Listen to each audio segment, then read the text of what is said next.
Aku sedang duduk di ruang tunggu dokter ketika ponselku berdering. Itu dari satu-satunya putriku, Anjani. Suaranya terdengar aneh, hampir dingin ketika ia berkata, "Bu, besok kami pergi ke Eropa. Aku sudah menjual rumah pantai dan mobil ibu, kami butuh uangnya." Dadah. Dan ia menutup telepon begitu saja. 45 tahun membesarkannya, berkorban untuknya, dan ia membuangku seperti sampah. Namun aku menarik napas panjang dan tersenyum, karena ada sesuatu yang putriku itu tidak tahu. Namaku Antika Prasetyo, aku 71 tahun. Dan sampai saat itu, aku pikir aku mengenal putriku. Aku menjadi janda 6 bulan yang lalu. Suamiku, Rahmat, meninggal karena serangan jantung saat kami sedang sarapan, seperti yang kami lakukan setiap pagi selama 45 tahun. Pagi itu, ia membuatkan kopi susu dan roti panggang untukku. Seperti biasa, ia mencium keningku dan berkata, "Selamat pagi, cintaku." Itu adalah kata-kata terakhirnya. Sejak saat itu, Anjani lebih sering datang menemuiku atau begitulah yang kupikirkan. Ia datang 3 kali seminggu. Ia membantuku mengurus pemakaman dan menemaniku berbelanja. Ia bahkan menyarankan agar aku memeriksakan kesehatan. "Bu, ibu harus lebih menjaga diri sekarang."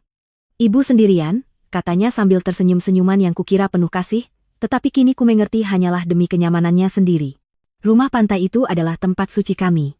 Aku dan Rahmat membelinya ketika Anjani berusia 15 tahun, hasil kerja keras dan penghematan.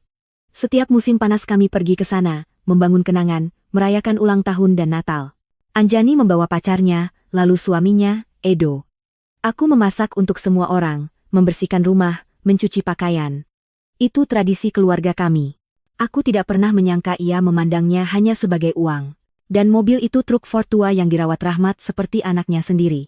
Ia mencucinya setiap minggu, mengganti oli secara rutin, dan selalu memarkir di bawah pohon yang sama. Anjani tahu betapa berharganya truk itu bagiku. Aroma Rahmat masih tercium di joknya. Ketika teleponnya tertutup, aku tetap duduk di kursi plastik hijau yang tidak nyaman itu, di antara orang-orang sakit lainnya.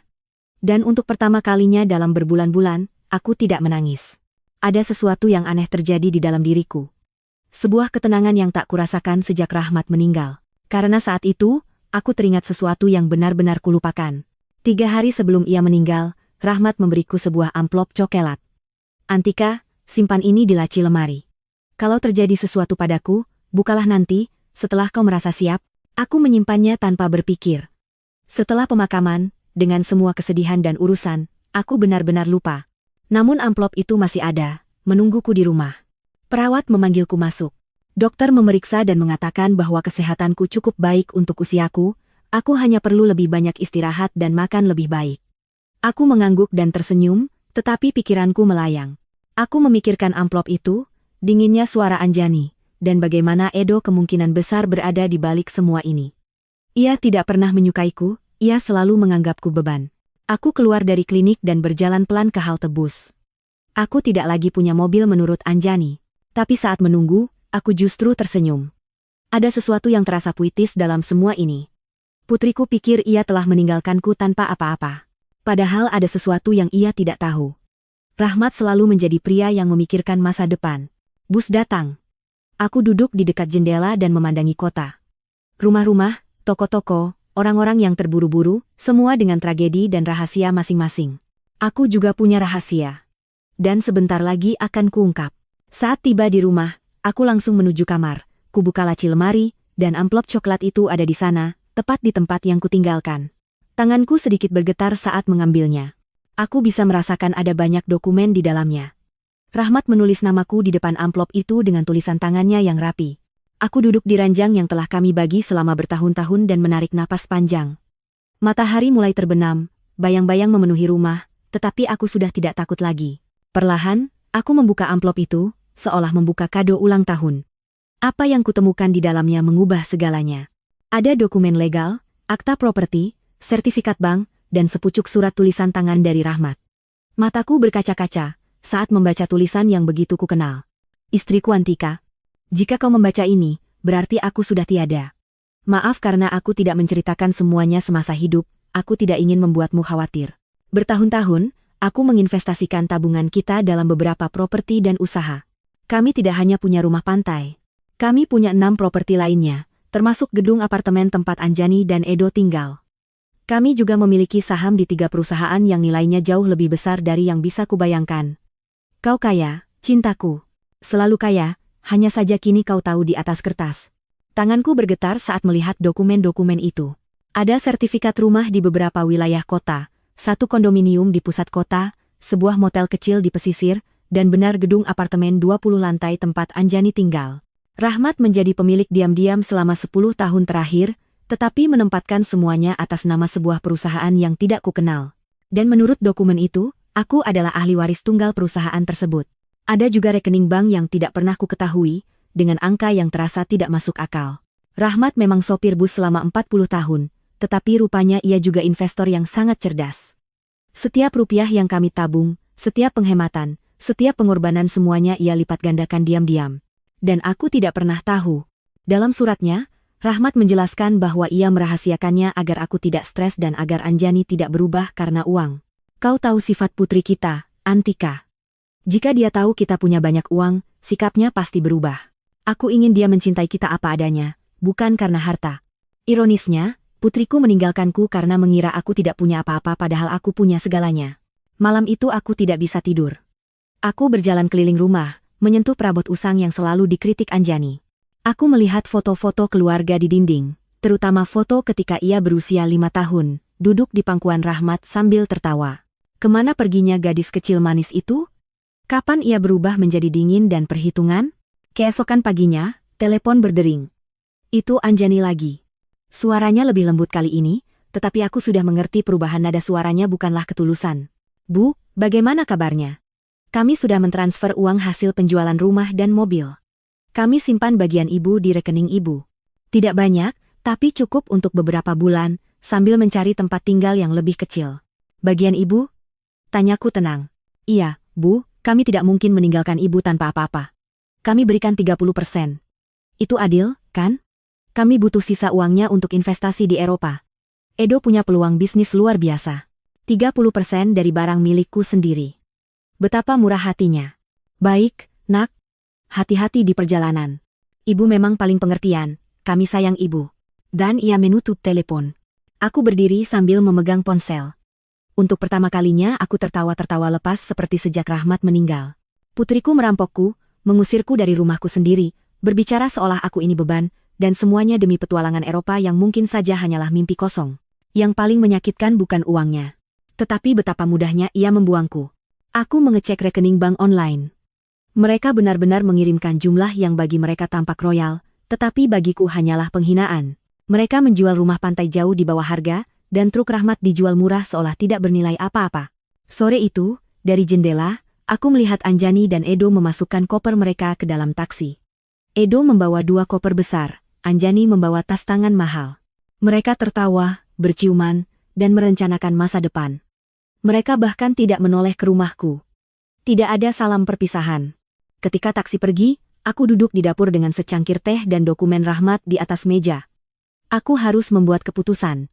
Aku bisa memanggil pengacara, mengambil kembali semua propertiku, dan mendapatkan kembali semuanya. Tapi ada cara yang lebih elegan. Lebih mendidik. Aku menghubungi Pak Putra, pengacara yang menangani urusan Rahmat. Ia hadir di pemakaman dan berkata aku boleh menghubunginya kapan saja. Puan Cika, apa kabar? Ada yang harus saya bicarakan Pak, saya butuh bantuan segera. Di kantornya, wajahnya berubah drastis saat melihat dokumen Rahmat. Bu Antika, ini jauh lebih besar dari yang saya kira. Semua ini milik ibu, dan penjualan rumah pantai ilegal. Kita bisa ambil kembali rumah itu, Bu? Dan ibu bisa menuntut putri ibu. Tidak, Pak Putra, tidak perlu. Saya ingin mengurus ini dengan cara lain, tanpa anak saya tahu. Ia mengangguk. Tentu. Apa yang ibu butuhkan? Saya ingin rumah pantai kembali. Diam-diam. Dan saya ingin kendali penuh atas semua properti saya terutama gedung di mana putri saya tinggal. Hawen, itu bisa diatur dalam beberapa minggu. Baik. Dan tolong. Tidak ada yang tahu siapa pemilik sebenarnya. Beberapa minggu berikutnya adalah minggu-minggu paling aneh dalam hidupku. Di mata tetangga, aku hanyalah janda miskin yang ditinggalkan putrinya. Tetapi diam-diam, aku wanita kaya yang mengambil kembali semuanya. Suatu hari Pak Putra menelpon. Bu Antika, rumah pantai sudah kembali. Penjualan dibatalkan. Aku tersenyum. Bagus. Manyo Taro. Lalu ia berkata, Gedung apartemen tinggal menunggu proses administrasi. Hari itu aku memutuskan naik bus menuju rumah pantai. Rumah itu masih cantik krem, kecil, menghadap laut. Aku duduk di seberang jalan, mengenang segala kenangan. Seorang pria tua keluar dan menghampiriku. Ibu baik-baik saja? Ya, saya hanya mengingat masa lalu. Mereka bilang pemilik sebelumnya sakit keras. Sedih sekali. Kalau Bapak tahu cerita sebenarnya. Ia tersenyum dan kembali masuk rumah. Aku berdiri, menarik napas panjang. Yang menyakitkan bukan hanya uangnya, tetapi betapa mudahnya Anjani berbohong tentang diriku. Dia telah mengarang cerita tentang penyakitku. Dia memanfaatkan kelemahanku yang seolah-olah ada itu untuk membenarkan tindakannya. Baginya, aku bukan lagi manusia dengan perasaan, hanya rintangan yang harus disingkirkan. Malam itu, aku menelepon Pak Putra lagi. Pak Putra, saya butuh bantuan Bapak untuk satu hal lagi. Saya ingin truk Rahmat kembali juga. Itu akan lebih sulit, Bu Antika. Truk itu atas nama Ibu, tapi putri Ibu punya surat kuasa yang memberinya wewenang untuk menjualnya. Bagaimana bisa begitu? Sepertinya Ibu menandatangani surat kuasa itu beberapa bulan lalu, setelah suami Ibu meninggal. Ibu tidak ingat? Saat itulah jelas terlihat kapan Anjani mulai merencanakan semuanya. Aku samar-samar mengingat telah menandatangani beberapa berkas yang ia bawa, katanya itu untuk mempermudah urusan pemakaman dan warisan. Saat itu aku begitu linglung oleh duka, sampai menandatangani tanpa membaca. Betapa naifnya aku. Saya mengerti, Pak Putra, masih ada cara untuk mendapatkannya kembali? Kita bisa coba, tapi akan jauh lebih rumit. Kita harus membuktikan bahwa Ibu menandatangani surat kuasa itu karena ditipu atau berada di bawah tekanan. Lakukan saja, saya ingin mengambil kembali semua yang mereka rampas dari saya. Beberapa minggu berikutnya, aku menjalani rutinitas aneh. Pagi hari, aku menjadi janda miskin yang dikenal semua orang. Aku keluar membeli kebutuhan pokok, mengobrol dengan tetangga, dan menjaga penampilan luar. Namun sore hari, aku berubah menjadi seorang pebisnis. Aku mempelajari dokumen-dokumen Rahmat, berbicara dengan Pak Putra, dan menyusun langkah berikutnya. Aku mempelajari hal-hal tentang keuangan yang tak pernah kubayangkan akan kubutuhkan. Aku baru tahu bahwa Rahmat jauh lebih cerdas daripada yang kukira. Setiap investasinya dihitung dengan teliti. Gedung tempat Anjani tinggal, misalnya, bukan hanya menguntungkan dari sewa. Letaknya di kawasan yang nilai tanahnya naik dengan cepat. Aku juga menemukan bahwa Edo, suami Anjani, punya banyak sekali utang. Ia telah mengambil pinjaman dengan menjadikan apartemen yang mereka tinggali sebagai jaminan, tanpa tahu bahwa sebenarnya ia bukan pemiliknya. Ketika bank menyadari hal itu, ia akan berada dalam masalah besar. Suatu Jumat, Pak Putra menelepon dengan kabar penting. Bu Antika, semua dokumen sudah selesai. Sekarang Ibu punya kendali penuh atas semua properti. Saya juga berhasil mendapatkan truk Rahmat kembali. Pembelinya ternyata kenalan saya, dan setelah saya jelaskan situasinya, dia bersedia mengembalikannya dengan sedikit kompensasi. Kerja yang sangat bagus, Pak Putra. Sekarang saya butuh bantuan Bapak untuk satu hal lagi. Saya ingin Bapak mengirim surat kepada putri saya. Oh, surat seperti apa? Surat pengosongan. Surat pengusiran. Di seberang sana, hening sejenak. Bu Antika, apa Ibu benar-benar yakin ingin melakukan ini? Yakin sekali. Dia yang memutuskan bahwa saya tidak penting dalam hidupnya. Sekarang dia akan tahu betapa pentingnya saya sebenarnya. Saya mengerti. Ibu mau saya kirim ke Eropa? Tidak. Saya ingin Bapak memberikannya saat dia sudah kembali. Saya punya firasat dia akan segera pulang. Dugaanku tidak salah. Sore itu, Aurora datang tergesa-gesa ke rumahku dengan kabar baru dari lingkungan. Antika, kamu tahu tidak, Edo sedang bermasalah dengan bank. Saudara iparku yang kerja di sana bilang mereka lagi menyelidiki beberapa pinjaman yang diambil Edo dengan menjaminkan apartemen tempat mereka tinggal. Tapi ternyata apartemen itu bukan miliknya. Begitu, ya? Iya. Dan sepertinya Anjani sama sekali tidak tahu. Katanya dia harus pulang dari Eropa untuk mengurus semua kekacauan ini. Rumit sekali. Oh? Memang rumit. Dan yang paling parah, katanya Edo bohong soal bisnis di Eropa. Tidak ada bisnis apapun. Dia cuma mau kabur dari utang-utangnya di sini. Sempurna. Semuanya berjalan persis seperti yang kuperkirakan. Anjani percaya pada Edo, mengorbankan hubungannya denganku demi laki-laki itu, dan sekarang dia baru menyadari bahwa Edo bukan pria yang ia kira. Malam itu, aku duduk di beranda dengan secangkir teh, menatap bintang-bintang. Rahmat dulu sering berkata bahwa bintang-bintang adalah jiwa orang-orang yang telah hidup dengan penuh, yang mengawasi keluarga mereka dari langit. Jika itu benar, berarti dia ada di atas sana, menyaksikan rencananya berjalan sempurna. Terima kasih, Mas, bisikku ke langit. Terima kasih karena masih menjagaku bahkan setelah kau tiada. Keesokan harinya, Pak Putra menelepon pagi-pagi. Bu Antika, saya punya kabar. Putri ibu baru tiba di negara ini, dia sedang berada di bandara, sendirian. And FTI, sendirian? Iya. Sepertinya Edo tetap tinggal di Eropa. Ada kabar bahwa mereka bertengkar besar. Begitu, ya. Suratnya sudah dikirim? Saya akan kirim hari ini. Besok seharusnya sudah dia terima. Aku menutup telepon dan berdiri di dapur, merasakan campuran gugup dan antusias. Setelah berminggu-minggu merencanakan semuanya dalam diam, akhirnya saatnya melangkah secara nyata. Anjani akan segera tahu bahwa ibunya bukan korban tak berdaya seperti yang ia kira. Anjani tiba di apartemennya hari Selasa malam. Aku tahu karena Aurora yang seolah punya informan di tiap sudut lingkungan datang memberitahuku keesokan harinya. Antika, putrimu pulang semalam. Aku lihat dia masuk hanya dengan satu koper, tapi dia kelihatan kacau. Pucat, matanya cekung, seperti habis menangis sepanjang penerbangan. Sendirian, benar-benar sendirian. Dan ada hal aneh waktu satpam minta kunci, dia tidak punya. Dia harus minta pengawas gedung membukakan dengan kunci darurat. Menarik. Berarti kunci ada pada Edo, yang kemungkinan besar sudah memutuskan untuk tidak kembali. Atau mungkin Anjani menemukan sesuatu tentang Edo dan kabur. Apapun alasannya, putriku sudah pulang dan sebentar lagi ia akan menerima hadiah selamat datang kecil dariku. Sore itu, Pak Putra menelepon lagi. Bu Antika, suratnya sudah diserahkan 1 jam yang lalu. Satpam memastikan putri ibu menerimanya sendiri. Bagus. Kita beri waktu berapa lama? 30 hari untuk keluar dari apartemen, sesuai aturan hukum. Tapi, Bu Antika, ibu benar-benar yakin ingin melakukan ini? Bagaimanapun, dia putri ibu. Pak Putra, putri saya mengusir saya dari rumah saya sendiri dengan panggilan telepon 2 menit. Dia menjual barang-barang saya tanpa bertanya. Dia memperlakukan saya seperti sampah. Sekarang dia akan belajar bahwa setiap tindakan ada konsekuensinya. Saya mengerti. Saya hanya ingin memastikan ibu sudah mempertimbangkan semua akibatnya. Saya sudah memikirkannya, Pak, semuanya. Malam itu, aku tidak bisa tidur. Aku terjaga membayangkan wajah Anjani saat membaca surat itu. Kebingungan pertama, lalu penolakan, kemudian panik. Mungkin ia mengira itu penipuan. Namun ketika ia mencoba mengecek, ia akan tahu bahwa semuanya sepenuhnya legal. Keesokan harinya, seakan sudah menunggu waktunya, telepon berdering pukul 8 pagi. Itu Anjani, dan suaranya terdengar putus asa. Bu, aku harus bicara dengan ibu, penting sekali. Selamat pagi, nak. Bagaimana Eropa? Bu, aku tidak punya waktu untuk itu sekarang. Kemarin aku dapat surat aneh. Di situ tertulis aku harus keluar dari apartemen dalam 30 hari. Pasti ada kesalahan, kan? Ibu tahu sesuatu tentang ini?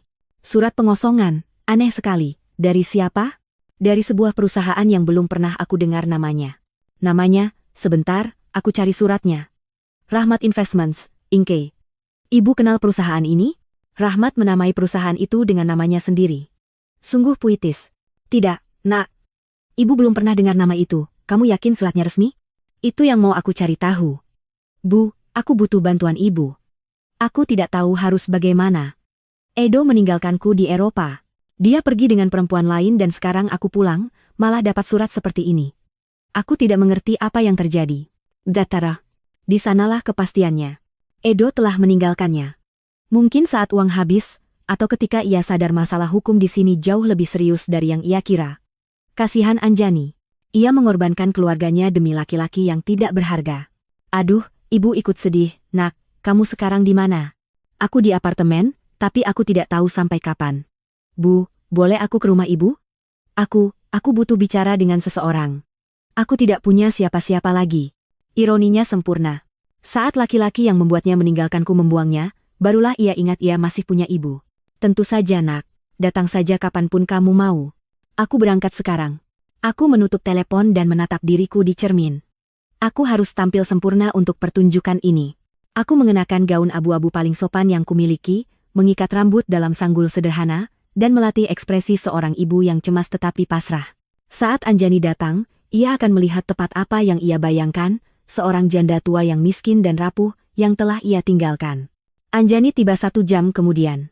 Saat kubuka pintu, aku terkejut melihat betapa buruk keadaannya. Ia terlihat lebih kurus, matanya cekung, pakaian mahalnya kusut dan tidak terurus. Matanya merah karena menangis. Bu, katanya. Sesaat aku kira ia akan memelukku, tetapi ia berhenti, seolah tiba-tiba ingat bagaimana ia dulu meninggalkanku. Masuk, nak. Mau kopi? Ayah, Bu, tolong. Kami duduk di dapur, di meja yang sama tempat aku dulu membaca dokumen Rahmat beberapa minggu lalu. Anjani tampak kecil di kursi itu, tersesat, seperti saat ia masih anak-anak dan datang mengeluh tentang masalah sekolahnya. Bu, aku minta maaf atas cara aku pergi dulu. Aku tahu aku memperlakukan ibu dengan buruk. Itu sudah lewat, nak. Belum. Aku jahat sama ibu. Aku bilang hal-hal kejam dan sekarang. Suaranya bergetar. Sekarang aku tidak punya siapa-siapa. Apa yang terjadi dengan Edo? Dia kabur dengan pelayan hotel umur 25 tahun di Paris. Ternyata tidak pernah ada bisnis di Eropa, Bu. Semua bohong. Dia cuma mau kabur dari utang di sini, dan memakai uang hasil penjualan rumah ibu untuk membiayai petualangannya. Semua utang itu? Iya, Bu. Banyak sekali.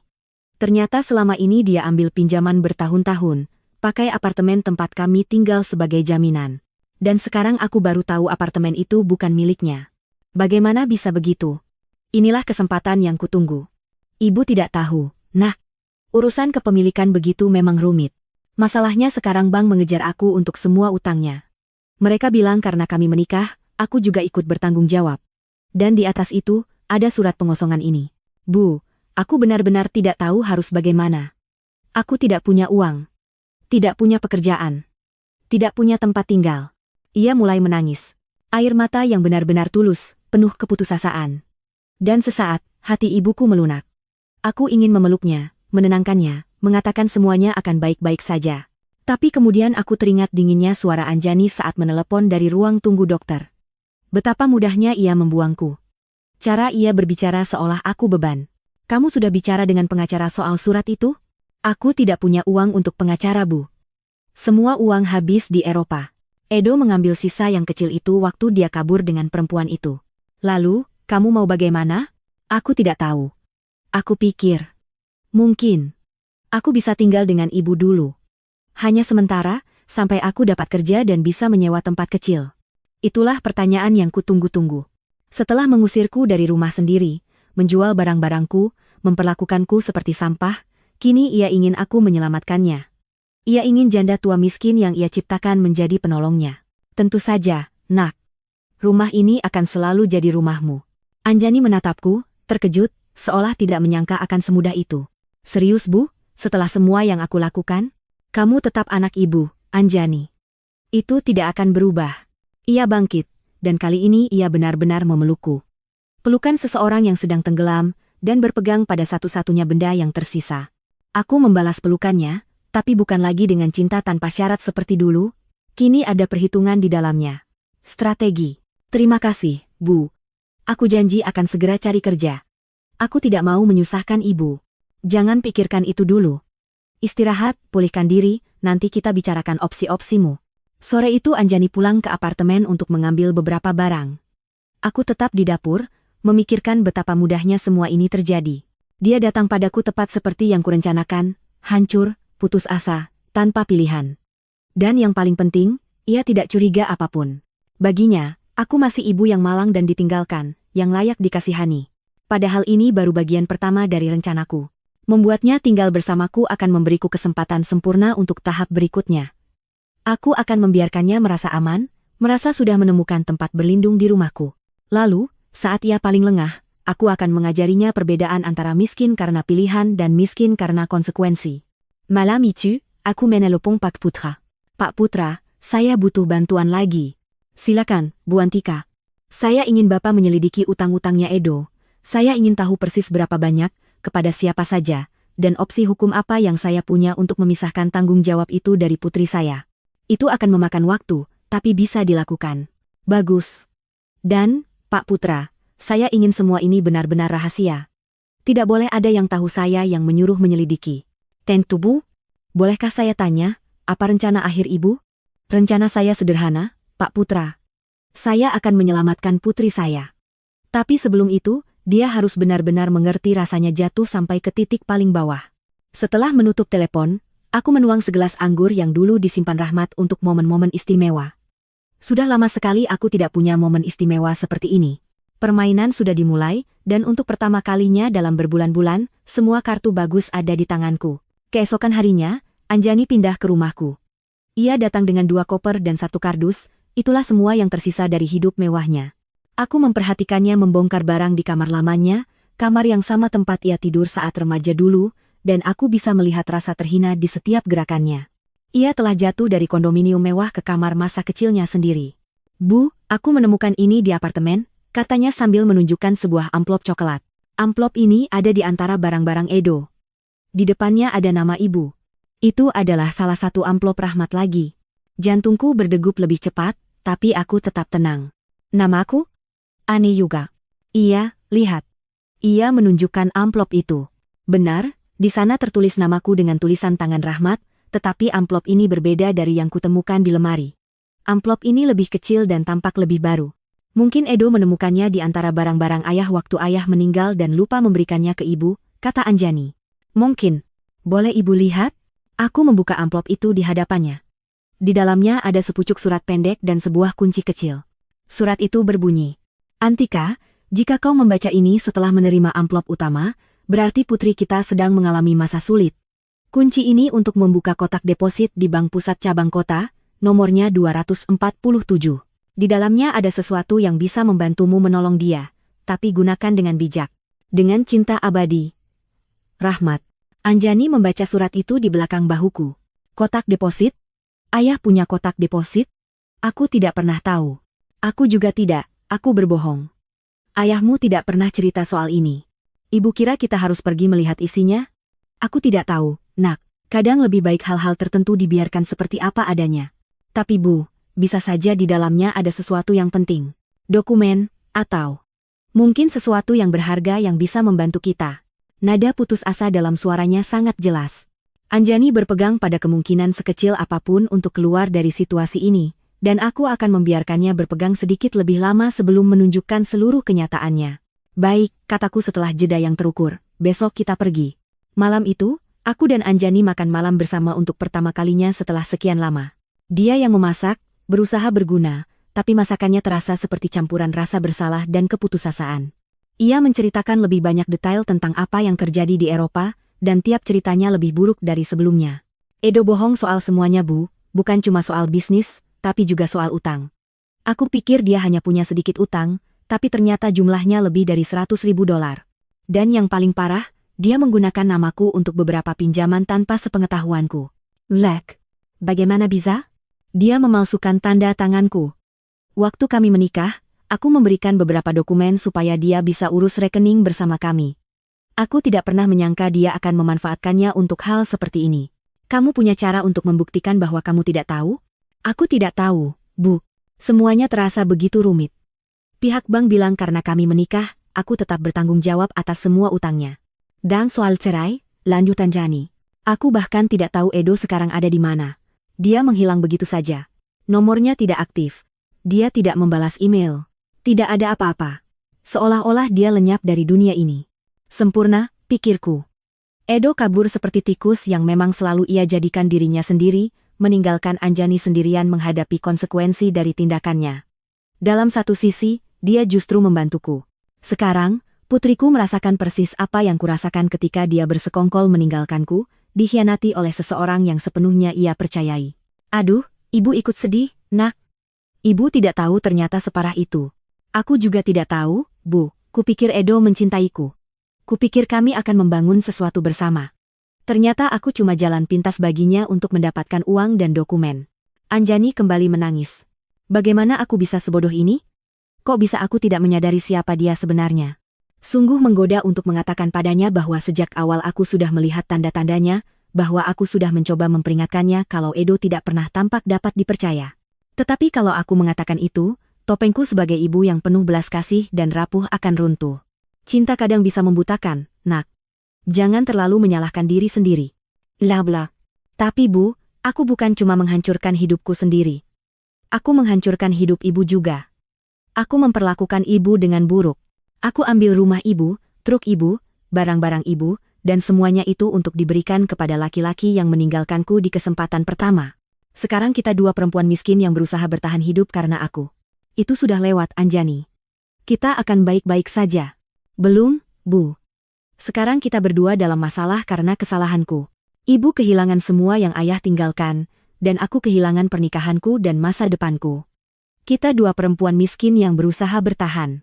Kalau saja dia tahu, pikirku. Saat ini aku punya lebih banyak uang daripada yang bisa ia bayangkan, aku adalah pemilik gedung tempat ia tinggal, dan aku bisa menyelesaikan semua masalahnya hanya dengan satu telepon. Tapi belum saatnya. Keesokan harinya, kami pergi ke bank. Anjani gugup, tapi penuh harapan. Aku mempertahankan peranku sebagai janda bingung yang tidak terlalu paham urusan keuangan. Pegawai bank membawa kami ke ruang kotak deposit, memverifikasi identitasku, lalu membuka kotak nomor 247. Di dalamnya ada perhiasan, banyak perhiasan, cincin, kalung, gelang, anting. Aku mengenali beberapa sebagai warisan keluarga Rahmat, yang lain sama sekali baru bagiku. Ada juga sepucuk surat yang menjelaskan asal-usul tiap perhiasan dan perkiraan nilainya. Anjani tergangga. Bu, ini pasti nilainya besar sekali. Kamu pikir begitu? Iya, lihat batu zamrud ini, dan kalung mutiara ini, Bu, ayah menyimpan harta karun di sini. Menurut surat Rahmat, perhiasan itu bernilai sekitar $200.000. Jumlah yang besar, tetapi tidak seberapa dibandingkan seluruh aset lain yang kumiliki.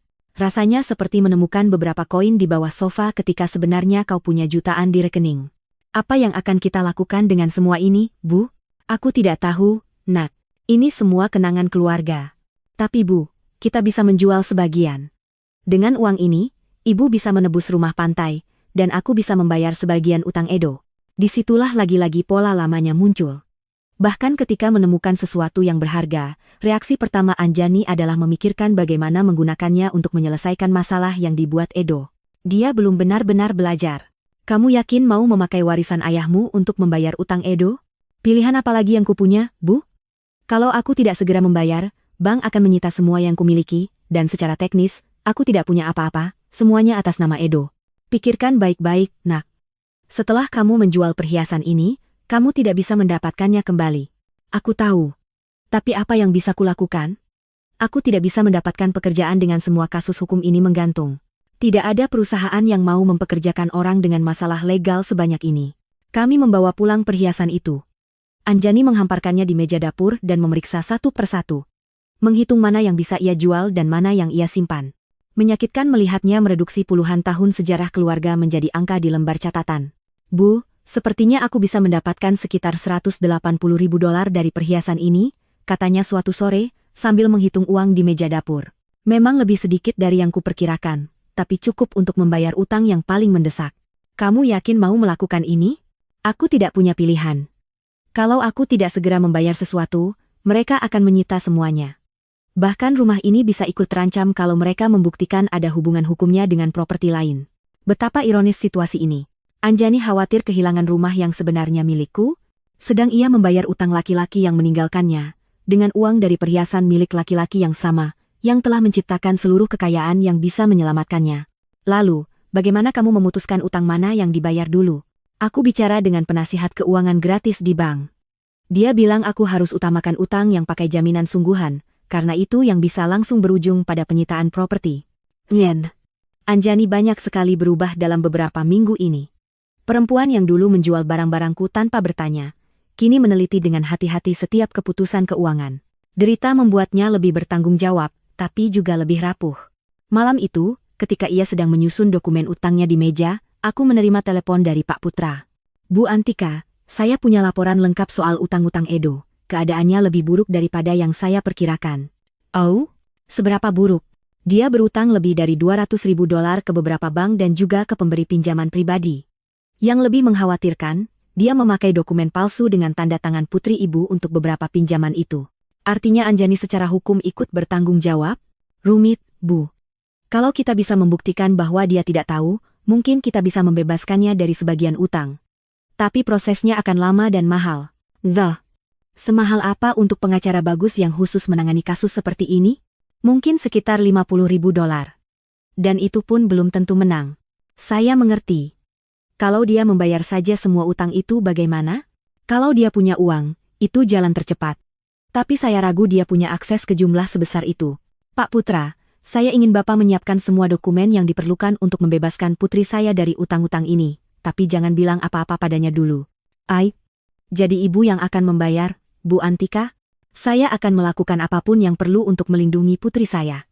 Tapi ini harus ditangani dengan cara yang sangat khusus. Setelah menutup telepon, aku menemukan Anjani duduk di ruang tamu, memandangi perhiasan dengan ekspresi sedih.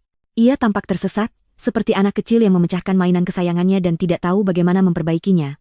Apa yang kamu pikirkan, nak? Tentang ayah. Tentang betapa kecewanya ayah kalau melihat apa yang kulakukan dengan hidupku. Ayahmu sangat mencintaimu, Anjani, dia akan mengerti. Tidak, Bu. Ayah mengajariku untuk bertanggung jawab, menghargai keluarga, tidak egois. Dan aku melakukan kebalikannya.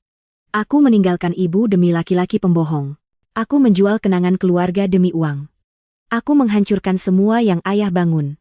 Untuk pertama kalinya sejak ia pulang, kudengar penyesalan yang benar-benar tulus dalam suaranya. Bukan hanya menyesali konsekuensi, tetapi mengakui bahwa ia telah melakukan sesuatu yang secara moral salah. Orang bisa salah, nak. Yang penting adalah apa yang kita lakukan setelah menyadari kesalahan itu. Tapi bagaimana aku belajar dari ini, Bu? Bagaimana aku memperbaiki kerusakan yang sudah kuperbuat? Itulah pertanyaan yang kutunggu. Anjani akhirnya siap menghadapi kebenaran tentang tindakannya dan konsekuensinya. Tapi belum saatnya memperlihatkan kartu terakhirku. Aku harus membiarkannya benar-benar menyentuh dasar dulu. Beberapa hari berikutnya sangat krusial bagi rencanaku. Anjani memutuskan untuk menjual sebagian besar perhiasan, hanya menyimpan cincin tunangan yang pernah diberikan Rahmat kepadaku dan sebuah kalung kecil milik neneknya. Aku memperhatikan bagaimana ia menyiapkan diri untuk pergi ke toko-toko emas, meneliti harga, dan bernegosiasi dengan pembeli. Menyesakan melihatnya mengubah sejarah keluarga menjadi transaksi dagang, tetapi itu perlu agar ia memahami beratnya konsekuensi. Bu, aku dapat $180.000 dari perhiasan, katanya suatu sore, menghitung uang di meja dapur. Memang lebih sedikit dari perkiraanku, tapi cukup untuk bayar utang yang paling mendesak. Limah, kamu yakin mau melakukan ini? Aku tidak punya pilihan. Kalau aku tidak segera bayar sesuatu, mereka akan menyita semuanya. Bahkan rumah ini bisa terancam kalau mereka membuktikan aku punya hubungan hukum dengan properti itu. Lagi-lagi, betapa ironis. Anjani takut kehilangan rumah yang sebenarnya milikku, demi membayar utang laki-laki yang meninggalkannya, memakai uang dari perhiasan milik laki-laki yang membangun kekayaan yang bisa menyelamatkannya. Lalu, bagaimana kamu memutuskan utang mana yang dibayar dulu? Aku sudah bilang, Bu. Penasihat di bank menyuruhku bayar dulu utang yang pakai jaminan sungguhan, itu yang paling berbahaya. Malam itu, sementara ia kembali menyusun dokumen, telepon berdering lagi. Pak Putra. Bu Antika, saya punya kabar penting. Kami berhasil melacak keberadaan Edo. Di mana dia? Di Paris, seperti yang putri ibu duga. Tapi bagian menariknya bukan itu. Dia sedang berusaha mengurus izin tinggal di Perancis lewat pernikahan palsu dengan perempuan muda yang diceritakan putri ibu. Pernikahan palsu? Iya. Sepertinya gadis itu butuh dokumen, dan dia butuh cara untuk tinggal di Eropa tanpa dideportasi. Yang paling penting, kami menemukan bukti bahwa dia dengan sengaja memalsukan dokumen putri ibu dengan niat kabur dari negara ini. Artinya Anjani bisa lepas dari semua utang? Dengan bukti ini, iya. Kita bisa buktikan unsur penipuan dan paksaan. Putri ibu tidak perlu membayar apapun atas utang yang diambil Edo di belakangnya. Sempurna. Aku punya cara untuk menyelamatkan Anjani dari semua utangnya secara legal, tanpa membuatnya curiga bahwa aku punya uang untuk melakukannya. Pak Putra, saya ingin Bapak segera mulai proses hukum, jangan bilang apa-apa pada putri saya dulu. Saya ingin prosedurnya selesai dulu sebelum saya beritahu. Saya tidak mau memberinya harapan palsu. Baik Bu, proses ini mungkin memakan waktu sekitar 3 minggu sampai 1 bulan. Bagus. Saat kututup telepon, Anjani menatapku penasaran. Itu tadi siapa, Bu? Seorang ibu-ibu yang mencari Bu Ratih, tetangga kita di pojokan. Salah sambung. Berbohong sudah menjadi mudah. Setiap hari yang lewat, aku merasa semakin nyaman dengan kehidupan ganda ini. Di satu sisi, aku adalah ibu malang yang ditinggalkan, seperti yang Anjani percayai. Di sisi lain, aku adalah perempuan kaya yang diam-diam mengatur penyelamatan dan pelajaran hidup untuk putrinya. Dalam 2 minggu berikutnya, aku menyaksikan Anjani bergumul dengan keputusan-keputusan yang dulu tak pernah harus ia hadapi, bagaimana menghemat uang belanja, bagaimana bernegosiasi dengan penagih, bagaimana mencari pekerjaan ketika riwayat kreditmu berantakan. Itu pendidikan yang keras, tapi perlu. Bu, hari ini aku ikut 3 wawancara, katanya suatu malam, pulang dengan kaki bengkak dan wajah letih. 2 menolakku karena masalah hukumnya belum selesai. Yang ketiga menawarkan kerja paruh waktu sebagai petugas kebersihan kantor malam hari. Kamu mau ambil? Aku tidak punya pilihan. Gajinya kecil, tapi lebih baik daripada tidak. Dan aku bisa kerja malam, supaya siang tetap bisa cari kerja lain. Lei Kamdo. Melihat putriku yang hidup nyaman selama lebih dari 40 tahun bersiap membersihkan kantor malam-malam, membuat hatiku nyeri. Tapi di sisi lain, aku bangga. Ia akhirnya menghadapi kenyataan tanpa berharap ada yang menyulap masalahnya hilang. Kamu yakin kuat kerja fisik seperti itu? Aku harus belajar. Aku tidak bisa terus menjadi beban ibu. Sudah cukup ibu menampungku di sini gratis. Ini rumahmu juga, Anjani. Bukan, Bu, ini rumah ibu. Aku di sini karena kebaikan ibu. Tapi aku tidak mau memanfaatkan itu selamanya. Suatu malam, ketika Anjani sedang menjalani shift pertama bersih-bersih kantornya, Aurora datang berkunjung. Ia duduk di dapur, menatap foto-foto keluarga di dinding sambil menyeruput teh. Antika, aku mau tanya sesuatu. Kamu sudah tahu dari awal kalau Anjani bakal pulang dalam kondisi begini? Maksudmu? Waktu dia pergi, dia kelihatan begitu yakin, begitu sombong. Dia bicara tentang hidup hebat yang akan dia punya di Eropa, tentang betapa suksesnya Edo. Sekarang dia pulang, hancur, kerja bersih-bersih, tinggal denganmu lagi. Hidup memang banyak putarannya, Aurora. Iya, tapi ada sesuatu yang lain. Aku memperhatikan Anjani akhir-akhir ini. Dia kelihatan beda. Bukan cuma sedih, tapi juga rendah hati. Seakan-akan dia belajar sesuatu yang besar. Aurora memang selalu peka. Menurutmu, dia belajar apa? Menurutku, dia belajar menghargai hal-hal yang dulu dia anggap sepele, seperti punya ibu yang mencintainya tanpa syarat. Mungkin. Boleh aku jujur, Antika? Tentu. Waktu Anjani pergi dan memperlakukanmu seburuk itu, banyak dari kami yang mengira kamu tidak akan pernah memaafkannya. Tapi sekarang kamu di sini, merawatnya lagi, memberi dia rumah ketika dia tidak punya tempat lain. Dia anakku, Aurora. Iya. Tapi tidak semua ibu mau melakukan apa yang kamu lakukan, apalagi setelah diperlakukan seperti itu. Kalau saja Aurora tahu seluruh kebenarannya, bahwa aku memiliki kekuatan untuk menyelesaikan semua masalah Anjani, tetapi memilih membiarkannya menderita sedikit lebih lama demi pelajaran yang utuh. Kamu pikir aku melakukan hal yang benar? Menurutku kamu melakukan apa yang akan dilakukan ibu yang baik. Tapi aku juga pikir Anjani perlu benar-benar mengerti apa yang dia hilangkan ketika dia meninggalkanmu. Maksudmu? Dia harus belajar menghargaimu bukan cuma sebagai ibu yang selalu menyelamatkannya saat dia dalam masalah, tapi sebagai perempuan kuat yang membangun kehidupan stabil selama 45 tahun. Dia perlu menghormatimu, bukan hanya membutuhmu. Aurora tepat sasaran. Itulah inti dari seluruh rencanaku. Aku tidak mau Anjani kembali hanya karena putus asa. Aku ingin dia kembali karena rasa hormat dan kasih sayang yang dewasa. Dan menurutmu, bagaimana itu bisa terjadi? Menurutku, itu sudah mulai terjadi. Aku lihat cara dia bicara padamu sekarang, sangat berbeda. Dia bukan lagi putri yang memerintah, atau memperlakukanmu seperti beban. Sekarang dia perempuan dewasa yang sungguh-sungguh bersyukur masih punya ibu seperti kamu. Malam itu, ketika Anjani pulang dari kerja, aku melihatnya tiba dalam keadaan lelah, tetapi dengan martabat baru. Uang sedikit yang ia bawa pulang adalah hasil keringatnya sendiri, dan itu berarti sesuatu baginya. Bagaimana hari pertama kerjamu? Berat, tapi tidak seburuk yang kubayangkan. Ibu-ibu lain di sana banyak membantu. Salah satunya, Bu Sari, mengajariku trik biar bersih lebih cepat. Bu Sari? Iya. Umurnya 60 tahun dan sudah 20 tahun bersih-bersih kantor. Dia bilang.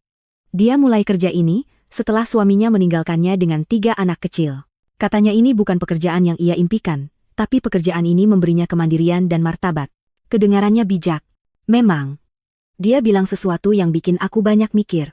Dia bilang, ada 2 tipe orang yang akhirnya bekerja seperti kami. Mereka yang ada di sini karena tidak pernah punya kesempatan, dan mereka yang ada di sini karena mengacaukan kesempatan yang mereka punya. Dia tanya aku termasuk yang mana. La Kerme. Lalu kamu ya apa? Aku bilang sejujurnya, aku punya semua kesempatan di dunia. Aku punya keluarga yang mencintaiku, rumah stabil, warisan, dan aku menghancurkannya karena mengikuti laki-laki yang tidak berharga. Lalu dia bilang apa? Dia tertawa dan bilang, ya sudah, nak. Setidaknya kamu tahu persis kenapa kamu di sini? Itu sudah 1 langkah lebih maju dari kebanyakan orang.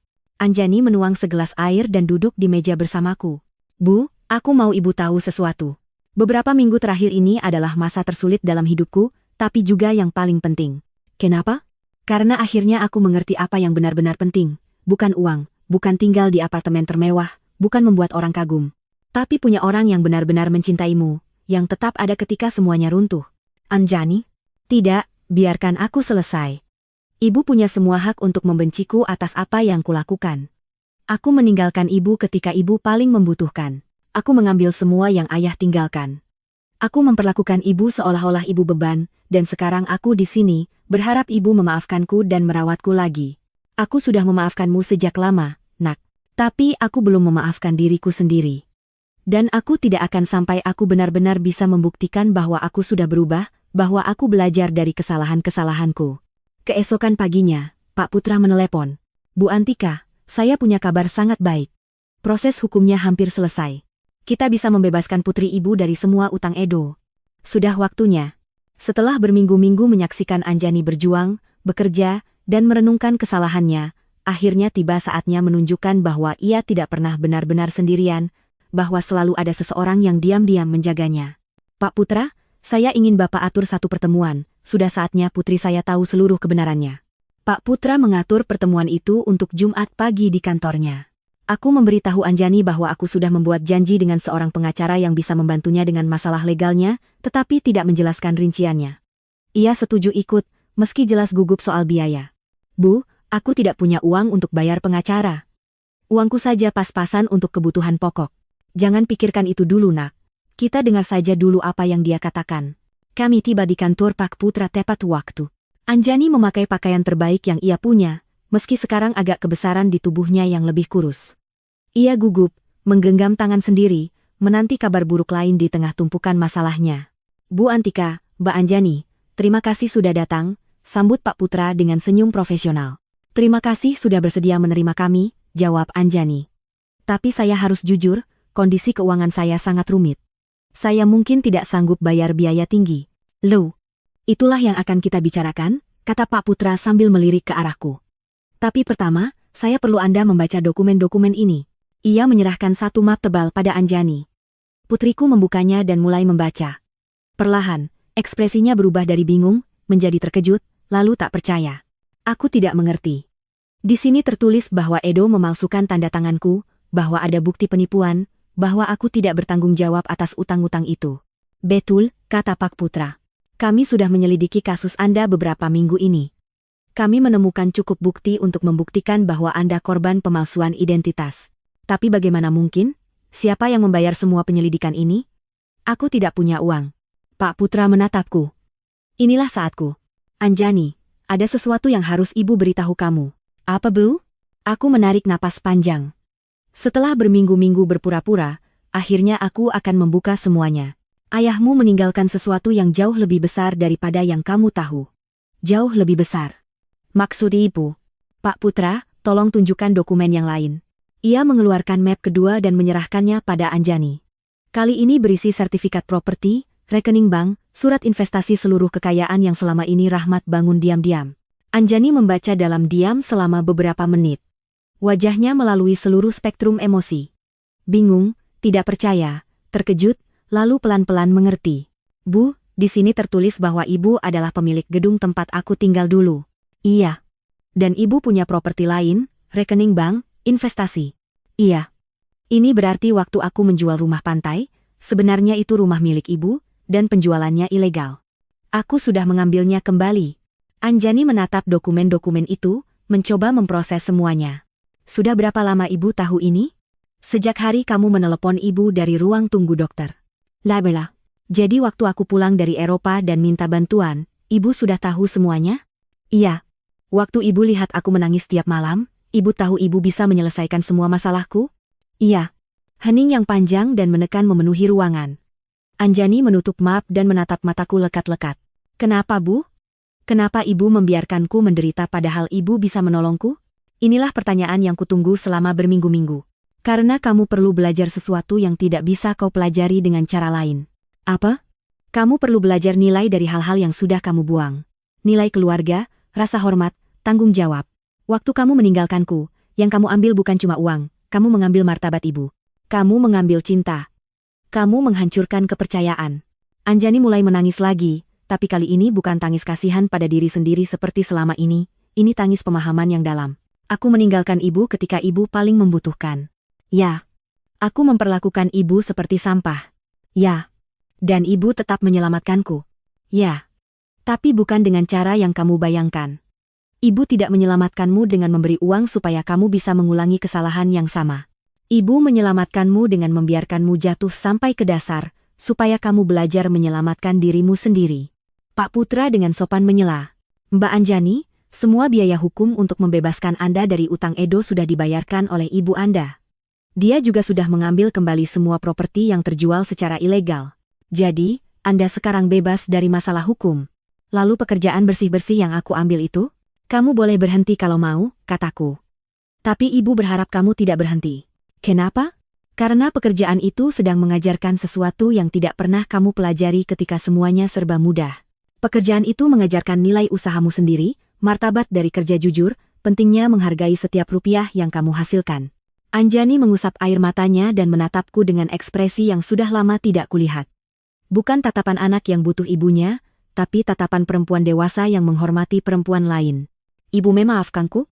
Ibu sudah memaafkanmu sejak lama, nak. Pertanyaannya, apakah kamu bisa memaafkan dirimu sendiri? Aku tidak tahu. Rasanya aku sudah melakukan hal-hal yang tidak termaafkan. Orang membuat kesalahan, Anjani.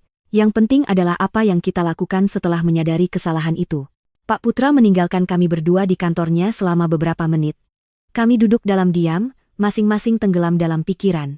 Bu, kata Anjani pelan, aku mau ibu tahu sesuatu. Meskipun ibu tidak punya semua uang ini, meskipun ibu benar-benar janda miskin seperti yang dulu kupikir, aku tetap akan belajar pelajaran yang sama. Pelajaran apa?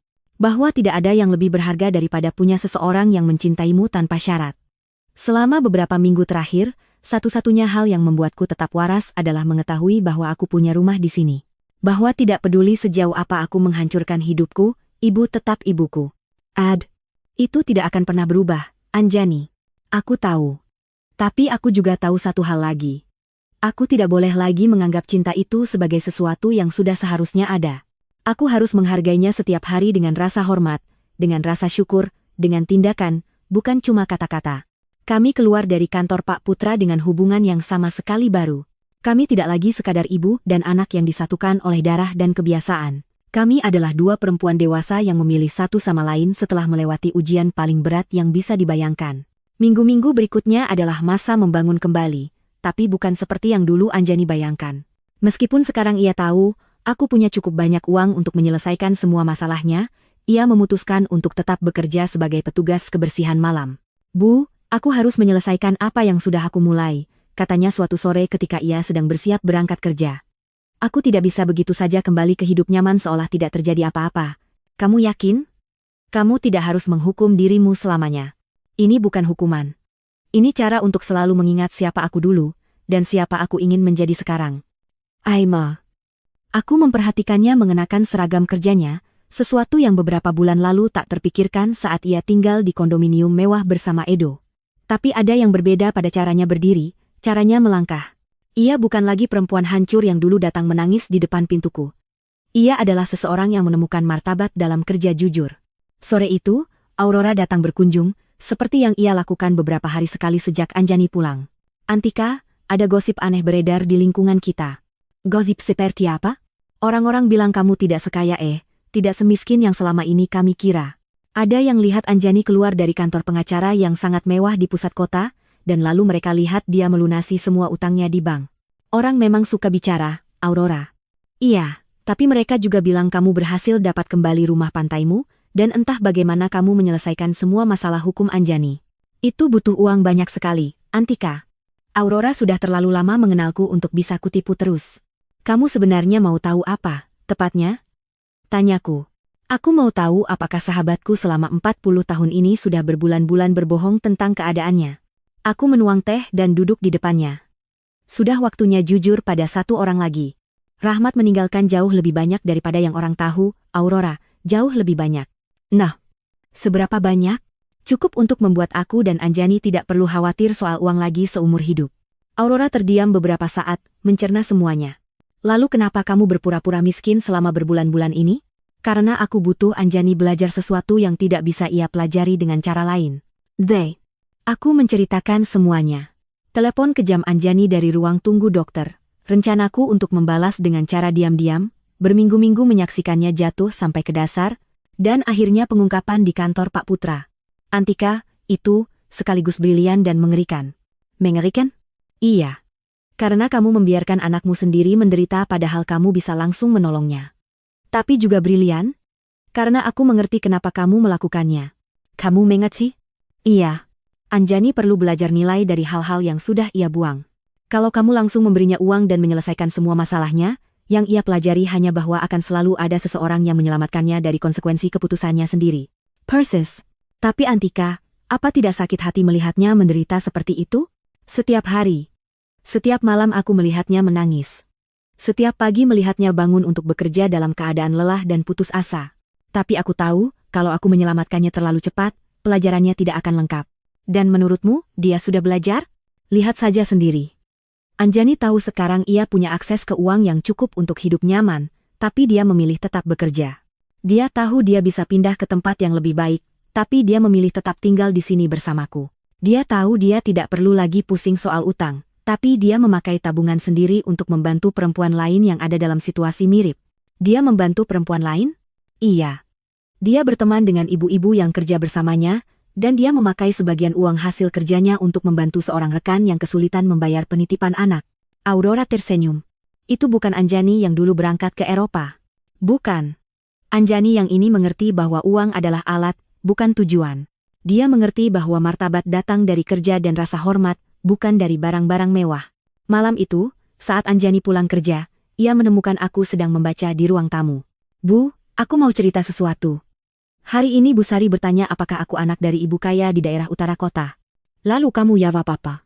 Aku bilang iya. Bahwa ibu punya cukup uang sehingga sebenarnya aku tidak harus bekerja. Laima? Lalu kamu tahu dia bertanya apa setelah itu? Apa? Dia tanya, kalau begitu kenapa aku masih bekerja? Jadi aku jelaskan, karena aku perlu membuktikan pada diriku sendiri bahwa aku bisa berdiri di atas kaki sendiri. Lalu dia bilang apa? Ia tertawa dan berkata, Nak, itulah bedanya kaya beneran dan cuma sok kaya, ibumu mengajarimu bagaimana caranya menjadi kaya yang sesungguhnya. Bu Sari memang baik, kataku. Iya. Dan dia membuatku sadar satu hal penting, bukan soal berapa banyak uang yang kita punya, tapi bagaimana kita menggunakannya, dan bagaimana hubungan kita dengan uang itu sendiri. Anjani duduk di sofa di sampingku. Bu, aku mau ibu tahu, aku sudah membuat keputusan, aku akan tetap tinggal di sini dengan ibu, tapi bukan sebagai anak yang pulang ke rumah orang tua. Aku ingin tinggal di sini sebagai perempuan dewasa yang memilih berbagi hidup dengan ibunya. Number 6. Bedanya apa? Bedanya, aku akan ikut menanggung biaya rumah. Aku akan ikut membayar dan mengurus keperluan rumah. Aku ingin hubungan ini menjadi kemitraan antara dua perempuan dewasa yang saling mencintai dan saling menghormati. Anjani, kamu tidak perlu. Aku perlu, Bu. Aku butuh hubungan kita berbeda dari dulu. Dulu aku adalah anak yang menganggap cinta dan pengorbanan ibu itu sesuatu yang otomatis. Sekarang aku ingin jadi perempuan dewasa yang menghargai dan menjaga hubungan paling penting dalam hidupnya. Lalu bagaimana dengan pekerjaanmu? Aku akan tetap bekerja, tapi tidak harus selamanya bersih-bersih kantor malam. Aku ingin kuliah lagi. Aku ingin mempersiapkan diri untuk melakukan sesuatu yang lebih bermakna dengan hidupku. Tapi aku ingin melakukannya pelan-pelan, dengan cara menghasilkan setiap kesempatan. Kamu sudah tahu mau belajar apa? Sudah. Aku ingin belajar pekerjaan sosial, social work. Beberapa minggu terakhir ini membuatku sadar betapa banyak orang yang mengalami situasi sulit tanpa ada yang mendukung mereka. Aku ingin menggunakan apa yang kita punya untuk membantu perempuan lain yang mengalami hal yang sama denganku. Itu sempurna.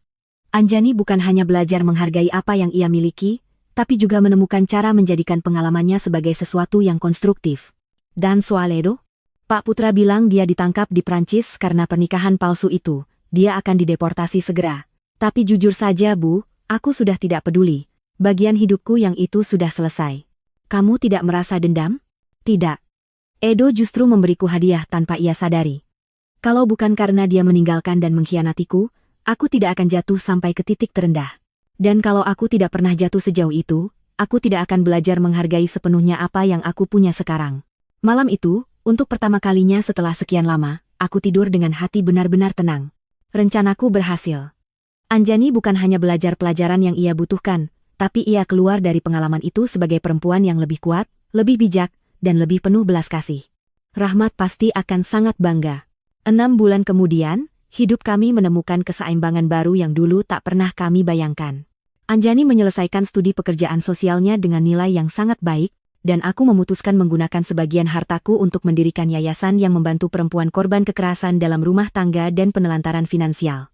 Bu, surat dari universitas sudah datang, kata Anjani suatu pagi, masuk ke dapur sambil membawa amplop di tangannya. Aku diterima program magister. Aku mulai semester depan. Tapi Bu, aku mau Ibu tahu, aku akan membayarnya dengan tabunganku sendiri. Aku sudah menyisihkan uang dari gajiku di kantor kota. Gajinya memang tidak besar, tapi ia sudah belajar hidup sederhana dan menghargai setiap rupiah yang ia hasilkan. Kamu yakin? Kita sangat mampu membiayai S2-mu tanpa masalah. Aku tahu. Tapi aku perlu membiayainya sendiri. Itu bagian dari siapa aku sekarang. Sore itu, Aurora datang seperti biasa di hari Jumat. Ia telah menjadi semacam saksi perjalanan kami, menyaksikan transformasi kami dengan rasa kagum. Antika, aku harus mengaku sesuatu, katanya sambil menuang cangkir teh kedua. Awalnya, aku pikir kamu sangat kejam pada Anjani. Dan sekarang? Sekarang aku pikir kamu ibu paling bijak yang pernah ku tahu. Lihat anakmu. Benar-benar lihat dia. Itu benar. Anjani yang duduk di ruang tamu mengerjakan tugas kuliahnya adalah sosok yang sama sekali berbeda dari perempuan yang dulu berangkat ke Eropa. Anjani yang ini punya ketenangan yang datang dari dalam, keyakinan yang lahir dari pencapaian sendiri, bukan dari barang-barang yang ia miliki. Kamu tahu, kemarin aku lihat Anjani di toko sayur, beli bahan makanan untuk satu keluarga yang sedang dia bantu lewat pekerjaannya. Dia tidak cerita apa-apa padaku. Dia belum cerita padaku juga, jawabku. Waktu kutanya kenapa dia pakai uangnya sendiri dan bukan anggaran kantor, dia bilang, tidak semua hal bisa diukur dengan anggaran resmi. Malam itu, aku dan Anjani makan malam di beranda, kebiasaan baru yang sudah menjadi tradisi. Itulah waktu kami untuk bercerita tentang hari yang kami jalani, merencanakan masa depan, dan sekadar menikmati kebersamaan. Bu, hari ini aku menerima surat aneh, kata Anjani sambil memotong saladnya. Dari siapa? Dari Edo? Tubuhku refleks menegang. Edo, Jamenu sur Apadamu? Dari mana? Dari penjara di Prancis. Katanya dia divonis 2 tahun karena penipuan pernikahan. Di surat itu dia bilang menyesal atas semua yang dia lakukan dan ingin minta maaf padaku. Lalu, bagaimana perasaanmu? Sejujurnya, aku tidak merasa apa-apa. Tidak marah, tidak sedih, tidak ingin balas dendam. Rasanya seperti bagian hidup itu terjadi puluhan tahun lalu, bukan beberapa bulan lalu. Kamu mau membalas suratnya? Tidak. Bukan karena aku membencinya, tapi karena tidak ada lagi yang perlu dibicarakan. Anjani yang menikahinya dulu sudah tidak ada, Anjani yang sekarang tidak punya apapun untuk dibahas dengannya. Aku kagum pada kedewasaan suaranya. Perempuan yang duduk di depanku ini punya kekuatan batin yang lahir dari jatuh ke titik terdalam dan bangkit dengan kekuatannya sendiri. Kamu tahu, pelajaran apa yang diajarkan semua pengalaman ini padaku, Bu? Apa? Bahwa cinta sejati bukan yang selalu mengatakan apa yang ingin kamu dengar. Cinta sejati adalah yang mengajarkan hal-hal yang perlu kamu pelajari, meskipun sakit. Pelajaran yang berat, tapi memang perlu. Edo memberiku semua kata-kata yang ingin ku dengar. Dia membuatku merasa istimewa. Dia meyakinkanku bahwa aku pantas hidup mewah tanpa usaha. Ibu yang mengajariku bahwa kekayaan sejati datang dari kerja keras, rasa hormat, dan hubungan yang tulus. Malam itu, setelah Anjani masuk ke kamarnya untuk belajar, aku duduk sendirian di beranda, menatap bintang-bintang, dan memikirkan Rahmat. Aku pernah berjanji padanya bahwa aku akan menjaga putri kami, dan untuk pertama kalinya, aku merasa benar-benar menepati janji itu dengan cara yang tepat. Aku tidak menjaganya dengan selalu memberinya uang saat ia butuh. Aku menjaganya dengan mengajarkannya menjaga dirinya sendiri. Aku tidak menyelamatkannya dengan menyelesaikan semua masalahnya. Aku menyelamatkannya dengan membiarkannya belajar menyelesaikan masalah itu dengan tangannya sendiri. Keesokan harinya hari Minggu, dan kami berencana pergi ke rumah pantai untuk pertama kalinya sejak aku berhasil mendapatkannya kembali. Anjani sebelumnya belum mau ke sana, katanya ia butuh waktu untuk memproses semuanya. Siap? Tanyaku ketika kami naik ke truk. Kurasa siap. Perjalanan kami sunyi, tapi nyaman. Saat tiba, Anjani berdiri sejenak di samping truk, memandangi rumah tempat kami menghabiskan begitu banyak liburan keluarga. Kelihatannya masih persis sama, katanya pelan. Beberapa hal memang tidak berubah, tapi yang lain berubah. Aku tidak lagi orang yang sama yang dulu menjual rumah ini. Kami masuk bersama. Rumah itu bersih dan rapi, persis seperti dulu ketika aku dan Rahmat menjaganya.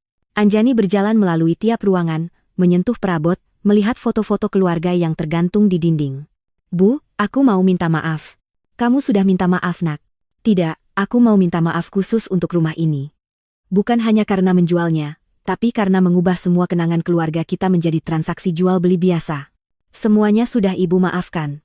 Rumah ini mewakili 40 tahun liburan keluarga, ulang tahun, libur Natal. Ayah membangun teras ini dengan tangannya sendiri. Ibu yang menanam kebun itu. Aku belajar berenang di pantai ini. Dan aku mengubah semuanya menjadi uang untuk membiayai petualangan seorang laki-laki yang tidak pantas. Ia duduk di sofa tempat Rahmat dulu sering membaca koran di pagi minggu. Kamu tahu apa yang paling menyakitkan? Apa? Waktu aku menjual rumah ini, aku tidak merasakan apa-apa. Hanya seperti menjual satu aset biasa. Sekarang, berada di sini lagi, aku bisa merasakan ayah di setiap sudut. Aku bisa mendengar tawanya, mencium aroma kopinya, melihat kacamata bacanya di meja. Dia ada di sini, Anjani. Dia selalu ada di sini. Aku tahu. Dan aku juga tahu, ayah pasti bangga pada bagaimana ibu menangani semua ini. Kami menghabiskan sepanjang hari di rumah itu, memasak bersama, membersihkan, memperbaiki hal-hal kecil. Seperti ritual untuk menyambung kembali, bukan hanya dengan tempat itu, tapi dengan nilai-nilai yang diwakilinya. Saat matahari mulai tenggelam, kami duduk di teras yang dibangun Rahmat, memandangi lautan. Bu, aku punya usulan, kata Anjani. Apa itu? Aku ingin rumah ini kita jadikan tempat penampungan sementara untuk perempuan yang keluar dari situasi kekerasan rumah tangga. Tempat aman sementara untuk mereka tinggal sambil membangun kembali hidupnya. Itu usulan yang sempurna. Rahmat pasti senang rumah pantainya dipakai untuk menolong keluarga lain. Ibu pikir itu ide yang sangat indah. Nak, kita bisa pakai sebagian dana yayasan untuk merawat rumah ini, dan kamu bisa mengawasi programnya lewat pekerjaanmu. Ibu yakin mau menjadikan rumah suci kita seperti itu? Tempat yang paling layak disebut tempat suci, justru yang pintunya terbuka untuk orang yang membutuhkan. Ayahmu selalu bilang, rumah baru benar-benar menjadi rumah kalau ia membuka diri untuk orang lain yang butuh kasih sayang. Dia benar. Rahmat selalu dermawan dengan rumah ini, mengundang sanak saudara, teman, bahkan tetangga yang butuh tempat tinggal sementara. Kami pulang malam itu dengan proyek baru dan hubungan yang benar-benar diperbarui. Kami tidak lagi terikat hanya oleh kewajiban atau kebutuhan. Kami adalah dua perempuan yang secara sadar memilih membangun hidup bersama berdasarkan cinta, rasa hormat, dan tujuan yang sama. Malam itu, sebelum tertidur, aku berbicara kepada Rahmat dalam hati. Kita berhasil, Mas. Putri kita akhirnya mengerti apa yang benar-benar penting. Dan untuk pertama kalinya sejak kepergiannya, aku merasa ia menjawabku. Aku selalu tahu kalian bisa. Kalian berdua lebih kuat dari yang kalian kira. Keadilan akhirnya datang bukan sebagai balas dendam, tapi sebagai pendidikan, bukan sebagai hukuman, tapi sebagai perubahan. Dan pada akhirnya, kami berdua mendapatkan sesuatu yang jauh lebih berharga dari uang. Kami mendapatkan hubungan yang benar-benar tulus, dibangun di atas fondasi yang begitu kokoh hingga tidak ada badai di masa depan yang bisa merobohkannya. Apakah kamu suka ceritaku? Dan kamu sedang mendengarkan dari kota mana? Tulis di kolom komentar ya, kita kenalan di sana. Kalau kamu menyukai kisah ini, kamu bisa mendukungku dengan mengirim super thanks, supaya aku bisa terus membawakan lebih banyak cerita seperti ini. Terima kasih banyak untuk dukungan manismu. Aku sangat menantikan komentarmu tentang cerita ini. Di layar, kamu bisa melihat dua kisah kehidupan lain yang sangat kusarankan untuk kamu tonton. Masih banyak cerita lain di kanal ini, jangan lupa subscribe ya. Sampai jumpa di kisah hidup berikutnya. Dengan cinta dan rasa hormat.